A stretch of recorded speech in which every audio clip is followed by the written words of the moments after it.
جملہ خبریہ کی اقسام: جملہ اسمیہ اور جملہ فعلیہ۔ جملہ اسمیہ ایسا جملہ ہے جس میں مسند اور مسند الیہ دونوں اسم ہوں۔ اب یہ مسند الیہ میں نے آپ کو پہلے بتا دیا ہے۔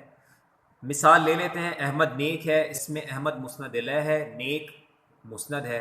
آپ غور کریں، دونوں اسم ہیں، ٹھیک ہے۔ اسی طریقے سے میں نے کہا کتاب پرانی ہے، کتاب مسند الیہ، پرانی مسند، دونوں اسم ہیں، تو اسی لیے اس کو ہم جملہ اسمیہ کہیں گے۔ جملہ اسمیہ ایسا جملہ ہوتا ہے، ایسا خبریہ جملہ ہوتا ہے جس میں مسند اور مسند الیہ دونوں اسم ہوتے ہیں۔ اگلی بات، جملہ فعلیہ، اس میں تھوڑا سا فرق ہے۔ وہ فرق کیا ہے کہ جملہ فعلیہ ایسے جملے کو کہا جاتا ہے جس میں مسند الیہ تو اسم ہو لیکن مسند فعل ہو۔ مثال کے طور پر میں کہوں احمد گھر آیا، اب احمد مسند الیہ ہے، آیا یہ مسند ہے، تو اب آپ غور کریں کہ آنا یہ تو فعل ہے نا، تو اس جملے کے اندر مسند فعل ہے، مسند الیہ اسم ہے، تو ایسا جملہ جملہ فعلیہ کہلاتا ہے کہ جس میں مسند الیہ تو اسم ہو لیکن مسند فعل ہو۔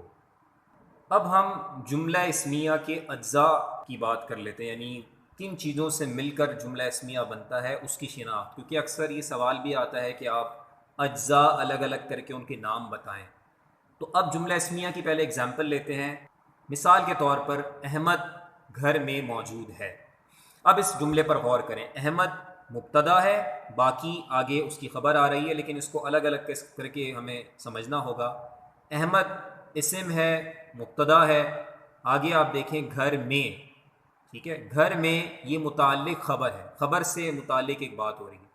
موجود یہ خبر ہے اور ہے فعل ناقص، تو اس پورے جملے کو جب آپ الگ الگ کریں گے تو کیا بنے گا؟ احمد اسم یا مبتدا، گھر میں متعلق خبر، موجود خبر، ہے فعل ناقص۔ اسی طرح جملہ فعلیہ کے اجزاء کی بات کر لیتے ہیں۔ جملہ فعلیہ کی مثال ہم لیتے ہیں، مثال کے طور پر عمران نے قلم سے خط لکھا۔